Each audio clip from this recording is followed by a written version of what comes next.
Hello, welcome to ONNPoint. I'm Andy Martins. Welcome to this very special edition. My guest will be the former Chief Justice of the Ontario Superior Court, Patrick Lesage. We'll be back with Patrick right after these commercial messages.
Welcome to the Machine Shop, our historic venue and gathering place for friends and family. Built in 1899 on the site of a Northwest Company trading post. Today we are a go-to venue hosting many expos, concerts, weddings, and more. While you're here, choose one of our dining experiences. Enjoy a quiet dinner at the Mill Steakhouse and Wine Bar, watch a game and try wood fire oven pizza and local draft at the Boiler Room, or treat yourself every day to gelato and local coffee at the Gelato Mill. For more information on the Machine Shop, visit machineshopinc.ca. Have a great business idea but don't know where to start? Need help taking your business to the next level? C2C Business Services can be your guide in navigating the path of entrepreneurship, with services ranging from grant funding support, access to service experts, market information, and helping your business adopt new technologies to create and foster a culture of innovation for ongoing success. Call C2C Business Services and let them be your first step in taking your entrepreneurial dreams from concept to commerce. C2C Business Services is a division of the Sault Ste. Marie Innovation Centre.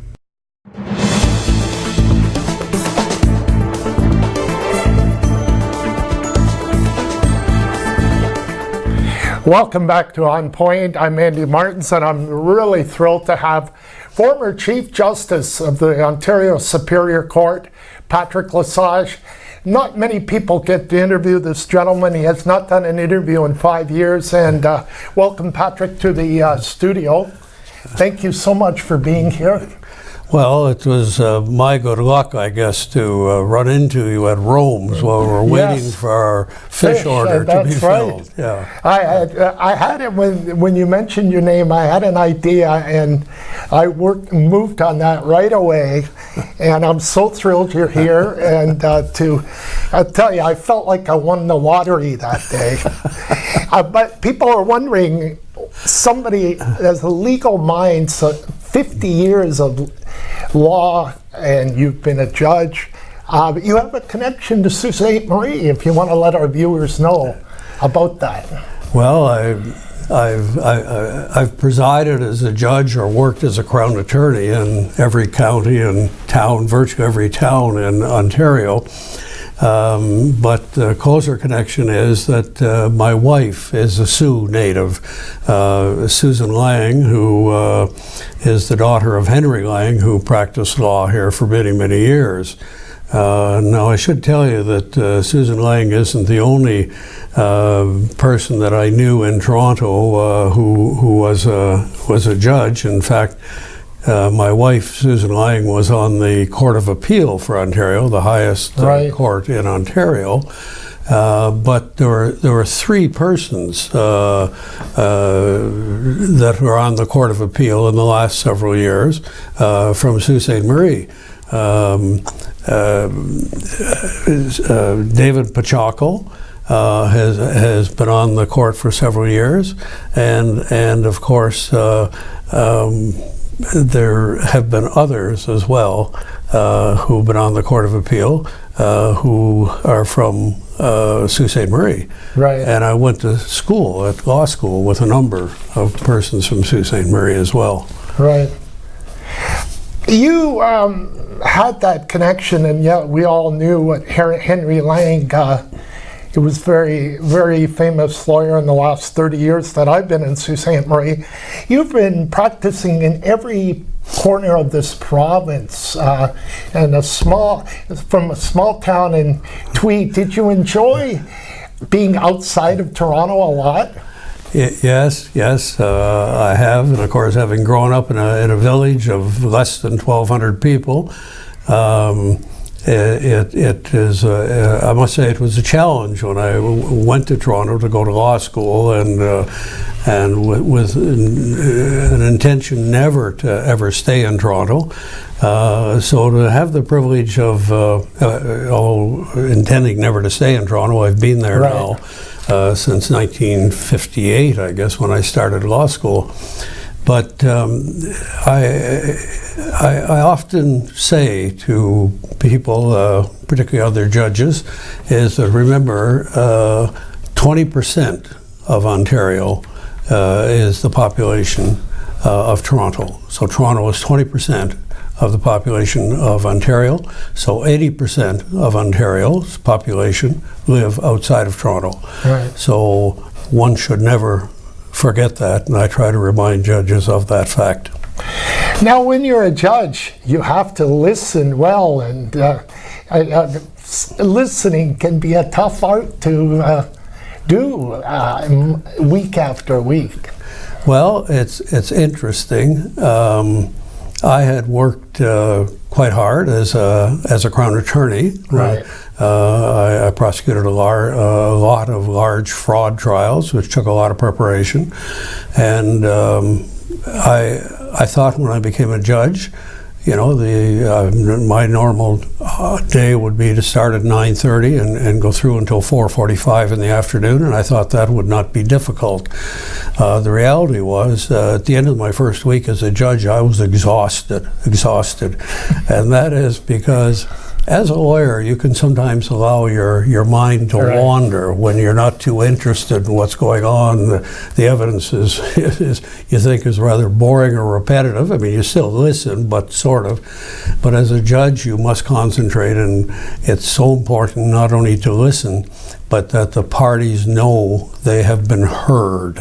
So that's if you do that and make your decision based on what the evidence is, and explain why you come to the conclusion you did, then people may not be pleased with it, but they'll be more readily accepting of the verdict. What was the greatest? Did you have any great challenges, or I'm sure you overcame them when you first became the Associate Justice, in terms of listening, or it was something that you had developed already being a lawyer before that? Well, I became actually an Associate Chief Justice of the District Court in 1983. So I had been an Associate Chief Justice for 7 years before the courts merged. That is, the District Court and the Superior Court, which at that time was called the Supreme Court, or the High Court. Right. And they merged in 1990, and then I became the Associate Chief Justice of the Superior Court in 1994. For those who are technical, it wasn't called the Superior Court in 1994, but it became named the Superior Court, I think, in 1998. But so I had been both a sitting judge, which I always was and which I most loved, as well as an administrative judge for quite a number of years, and eventually became the Chief Justice in 1996. I retired from that in 2002, because I believed then and still believe that the position of Chief Justice should be time limited. Right. And it was just like politics, for example. Well, one of the things I admire about the American structure is that they have a maximum of 8 years for a president. That doesn't mean that the current president of the United States won't maybe change that at the end of 8 years. Well, he's going in that direction, isn't he? But you wanted to, let's switch to your hometown where you were born. in Tweed, Ontario. You wanted to set the record straight that people now remember in the news Russell Williams, which at what he did in Tweed. He was not even from Tweed. Yes, I'm glad you raised that, because it's a matter that people often mention to me when I tell people that I'm from Tweed, and I'm very proud to be from Tweed, by the way. But they will say, well, isn't that where Russell Williams lived? Right. And the reality is that Russell Williams was not born there, he was not raised there, he was not educated there, he never worked there. He actually was the commandant of the RCAF base in Trenton, and his apparent reasoning for buying a place on the lake adjacent to Tweed, on Stokel Lake, was that it was midway between Trenton and Ottawa, where his wife lived, and so this was an intermediary place. Well, the reality is he had no connection to Tweed, other than that he was not even very well known that he lived there, had a cottage just outside in the outskirts, if I could call it that, of Tweed. But one should remember that Tweed is 25 miles from Trenton, and it's 140 miles, sorry for the miles rather than kilometers, from Ottawa. So it was not an intermediary place, and I'm sorry to say that he is known as being from Tweed. I should add that when I went to law school at Osgoode Hall Law School, that the dean of Osgoode Hall Law School at that time was a Tweed boy. The chief judge of what was then the provincial court, now the Ontario Court of Justice, was from Tweed. And then, by good luck, I became the Chief Justice of the Superior Court. So I'd rather, if somebody is thinking of a legal matter in Tweed, that they think of that. And there were 4 of us from the local high school who were judges on the Superior Court. Tweed was great for the whole province. Patrick, you've been quoted in the goodness of mankind. You believe in the goodness of mankind as I do. You really think most people are great. But decent people end up making mistakes, is why they end up in the courts. Well, that's certainly, yes, I do believe in the goodness of people. And I think a lot of people that end up in court because they exercise bad judgment, poor judgment, and a lot of that was because circumstances. It doesn't justify what they've done, but it doesn't make them bad people or evil people. Just because a person commits a crime doesn't make them a criminal. Right. A criminal, in my view, is somebody who spends a substantial or majority of their life in the pursuit of crime, in the pursuit of matters that are crime. Right. Yeah. Stay right there, Patrick. We're going to take a quick commercial break, and we'll be right back with Patrick Lesage, former Chief Justice of the Ontario Superior Court, right after these messages.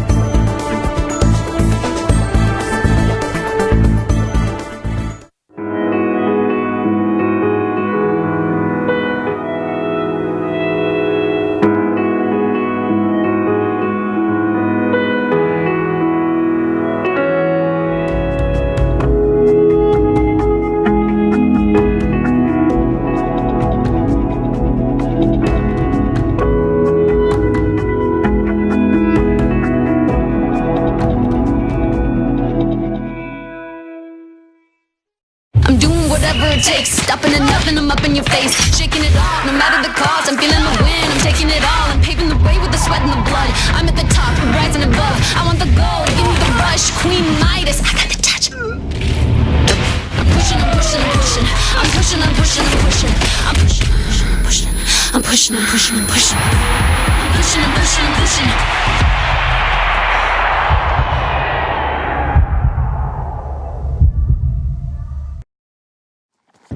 Housed in a 15,000 square foot custom manufacturing facility built to produce world-class cabinetry at surprisingly affordable prices, Great Lakes Fine Cabinetry brings your project from initial concept to final design. Proudly providing Northern Michigan and the Algoma region with quality hand-built cabinetry for the past 20 years. Located at 844 East 3 Mile Road, Sault Ste. Marie, Michigan, Great Lakes Fine Cabinetry, making your cabinetry dreams come true.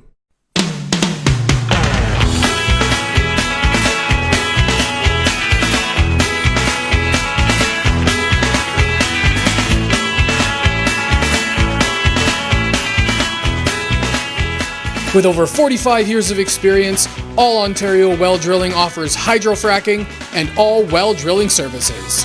Call 705-575-8088 or 705-257-9495.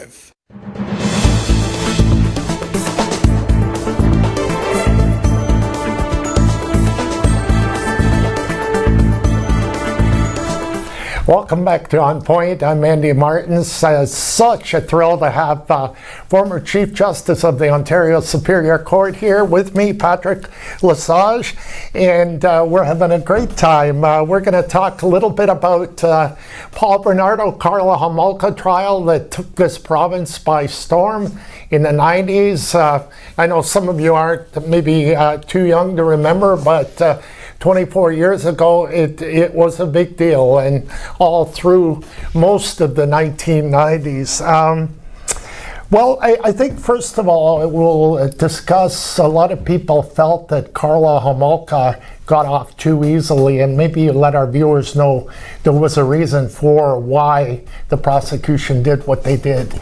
You were there in the courtroom. Well, I don't mean to be an apologist for the exercise of discretion of the Crown Attorney who made that decision, but he was a Crown for whom I had great respect and still have great respect. To put it simply, without Carla Homolka, who came voluntarily with her lawyer to the police, the Crown, the prosecution, had no evidence against Paul Bernardo. They could not have charged him, in my view, and they certainly could not have convicted him without her. As it turned out, as she advised the police, there were tapes made of the events, and they were located, let me put it that way, and that's a very generic term which doesn't perfectly fit, but they did come to the fore before the trial started, but long after she had told the police what had happened and her part in it, and of course their deal was that she would get, I forgot, it was 12 or 14 years in prison. But remember, prosecuting, and I was one of those for many, many years, and I was in charge of all the Crown Attorneys in Ontario at one time, but prosecuting requires some very pragmatic decision making. And I think the Crown made a very wise decision in negotiating a deal with her. Do you think that the lawyer was dragging, the prosecution knew there was tapes and Carla Homolka brought it forward? Did the lawyer take too long to finally produce the tapes? Could it have been a much quicker process? Well, that's a very complex and complicated issue. The fact is that although the police searched the house thoroughly, the tapes were not located. In fact, they were there in the house, and after the police had concluded their search, the Bernardo told his lawyer where they were, and he retrieved them, and they were not turned over to the Crown until actually I had forced the matter on for trial, Right. and the trial was upcoming, and the lawyer produced the tapes. And another key thing that the viewers should know is that the trial started out in St. Catharines, and you felt rightly so to move it to Toronto because it needed to be done in terms of the whole process. Well, it would have been very difficult in St. Catharines to choose a impartial jury. And that was one of the principal reasons I transferred the case to Toronto. And both counsel acquiesced. I wouldn't say they totally agreed, but they acquiesced in that transfer. At the end of the day, the decision was mine. Right. And so we did transfer to Toronto with a better chance of getting an unbiased jury. And so the viewers know the trial was started in May of 1995 and ended in September of 1995. You, at the time, were the Associate Chief Justice of the Ontario Superior Court. Well, we talked about this earlier, and you asked why it was that I ended up Right. being chosen, being appointed. It's an interesting story for the viewers. Yeah. Yeah, being appointed to preside at the trial. And let me hasten to say I certainly was not the best criminal law judge on the court. I had a lot of experience, both as a prosecutor and a judge. I'd been a judge for 19 years. In 1994 and 20 years by the time the trial started, the actual hearing. But the Chief Justice at that time was Roy McMurtry, a longtime friend of mine and a person with whom against whom I had many trials. And Roy and I were very good friends. I always admired and respected him, still do. He had been a former Attorney General and a host of other roles. Well, he was certainly a household name, yeah, that's for sure. Yes, and so at that time, at least, the practice was on the high-profile, serious crimes that the Chief Justice would preside on those trials. And Roy spoke to me as the Associate Chief Justice, and he said exactly that. He said, in the normal course, he said that I, as Chief Justice, would preside on this case, but Roy had not been a judge for a long time, although he had, as far as experience and knowledge and wisdom, he had far more than I ever had. But he asked me as Associate Chief Justice, would you take it on? And so I said, certainly. And that's how I. So normally it would have been Roy's deal to do that trial. That's right. That's right. What was going through your mind, Patrick, when you knew you were going to be doing this Paul Bernardo, Carla Homolka trial in terms of adjusting to that fact? Well, I don't think it particularly concerned me. I certainly wasn't looking for the spotlight, and I wasn't looking forward to it by any means. However, and I really don't want to talk too much about this trial because the last thing in the world I want to do is publicize or continue the notorious reputation of Paul Bernardo. But I thought it would be a tough trial, but as I said, I'd been a judge a long time and had presided on a lot of tough trials, prosecuted a lot of tough trials in my day. But I won't go any further than this.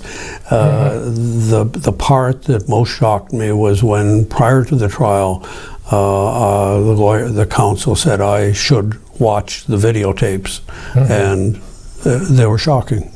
I'll say no more. Yeah, that's. In our remaining moments, let's talk about some of the other wonderful work you've done around this country in wrongful commissions and dismissal, and you've had a big value to play in this country on various things.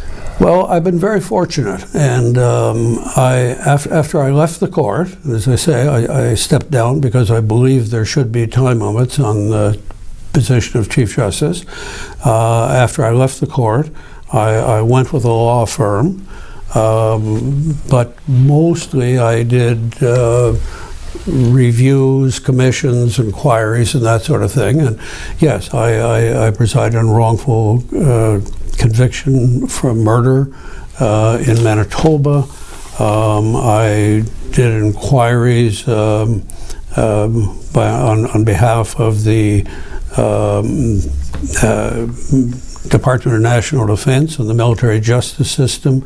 I did a number of reviews for the province of Ontario, one of which resulted in the establishment of something that's the Office of the Independent Director of Police Misconduct. And so it was Great. a variety of matters that were all and the matter of dealing with the complex criminal trial, which I co-authored with another Michael Cole, who later became a judge. So. Well, Patrick, the show's over. It's great. You're one of the best and the greatest legal minds in this country, my friend. And it's been so thrilling for me to have you on the show and be the first person in 5 years, 2014. Thank you so much. Thanks, Patrick. Thank you, Andy. We'll be right back after these messages to wrap up the show.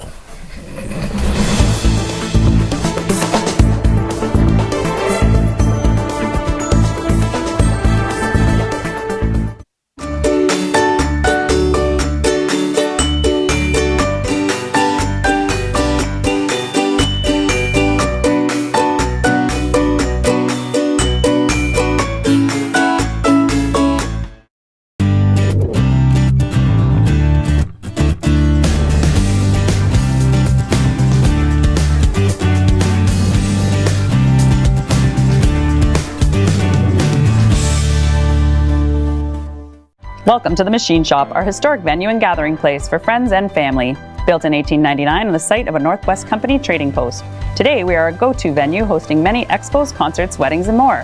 While you're here, choose one of our dining experiences. Enjoy a quiet dinner at the Mill Steakhouse and Wine Bar, watch a game and try wood fire oven pizza and local draft at the Boiler Room, or treat yourself every day to gelato and local coffee at the Gelato Mill. For more information on the Machine Shop, visit machineshopinc.ca.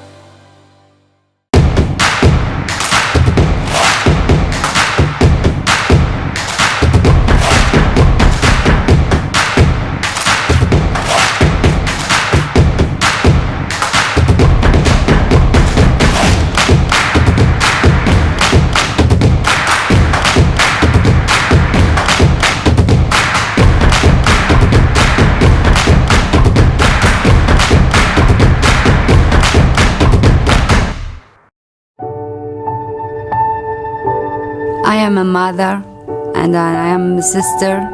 I'm a father. A wife, a daughter. I'm Somali lady. I can very proudly say that I'm a teacher. A social worker. I'm a human being. I have a dream To be free. And I wish we live in the world full of peace.